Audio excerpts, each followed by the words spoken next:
Hey everyone, welcome to the show. This story really pisses me off. I'm just going to let you know that up front. Republican Congressman Scott Perry was, as you guys know, he was one of seemingly the key figures in Donald Trump's alleged coup plot to try to overturn the will of the voters after the 2020 election. He's the one who introduced Trump to the Justice Department official named Jeffrey Clark. That was the guy who drafted a bogus letter, trying to get the Justice Department to send it out about non-existent voting irregularities. He was pushing Trump to install that guy as the attorney general. Perry also sent tons of messages to Trump's staff. He was pushing crazy election fraud conspiracy theories, including that whole Italy space laser, or I forget what exactly it was, but something up in the ether from Italy. He was pushing ideas how to overturn the election. A witness said that she saw Trump's chief of staff, Mark Meadows, burning documents after several meetings that he had with Perry in December of 2020. This was allegedly as they're plotting this coup. And the witness also told the January 6th committee that Perry requested a preemptive pardon from Trump before Trump left office. So Perry's phone was seized in August by the FBI, August of 2020. His attorneys have been battling with the DOJ since that time, trying to keep the contents of his phone secret.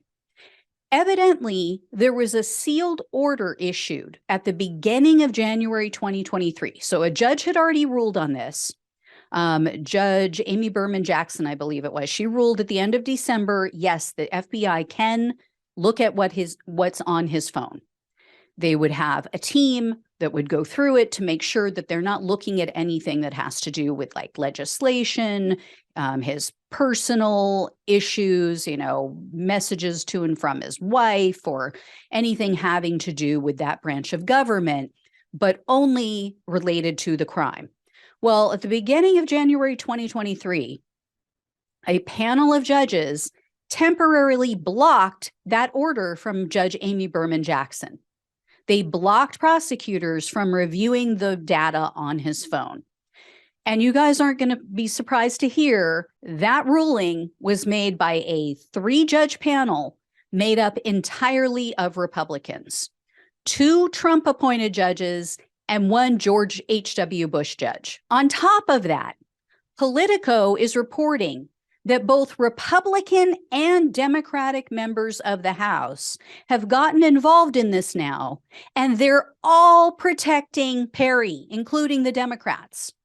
Their report says, quote, on Friday, the chamber moved to intervene in the back and forth over letting DOJ access the phone of Perry, the House Freedom Caucus chair, reflecting the case's potential to result in precedent-setting rules about the extent to which lawmakers can be shielded from scrutiny in criminal investigations.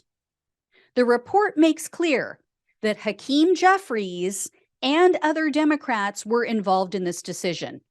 And he's not even hiding it. It states in this report, quote, the House's decision to intervene in legal cases governed by the Bipartisan Legal Advisory Group, a 5-member panel that includes McCarthy, his Democratic counterpart, Hakeem Jeffries, and other members of House leadership.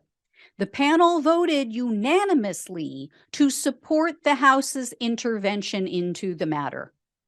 So this is complete bullshit. This is why I always say George Santos is not going to give up his seat in Congress unless he's forced to. Because clearly, members of Congress get special treatment and protections not afforded to the rest of us. And both Democrats and Republicans protect the guilty because they know that someday they may need protection for their own dirty deeds. If you're suspected of taking part in a crime, especially trying to overthrow the government, trying to overthrow the election of a president, why should you get a pass on standard investigatory methods simply because you hold public office? If anything, you should be subject to more scrutiny. You should be forced to be even more transparent because you're in a position of power, because you hold a position of public trust. This pisses me off to no end. And you know what's going to happen? Protecting public officials just ensures that more unscrupulous, unethical people are going to run for office. So now we wait to see what these three clowns are going to do. Apparently, they've scheduled a hearing for February 23rd. They want to have briefings and oral arguments, and we'll see where it goes from there. So I'll keep you guys posted on all of that. But yeah, so far, they've had this guy's phone since August, and they can't do anything with it because, oh, he's a member of Congress. The fact that he's in Congress means that he can do even more damage to something like an election. He has power, whereas if it was one of us and they seized our phone, yeah, what are we going to do to stop an election as an individual? Whereas the people in Congress are in a position of authority, of power, that they can actually pull some of the levers of power to make things happen. They're the ones who need to be policed and scrutinized more than anyone else, because they do have the power to do something like overturn a legitimate election. And if the FBI, if the DOJ can't even come in and say, hey, we believe there's evidence of a crime on this guy's phone and we need to look at it, we need to get to the bottom of this so we can hold people accountable so this can't happen again. If they can't even do that, then where are we? What is the whole point of any of this? What is the point of us voting? What is the point of us even having a Department of Justice and having laws in this country? It is a lawless system then for the people who hold power. Unfreaking believable. So yeah, I'm pissed off about this.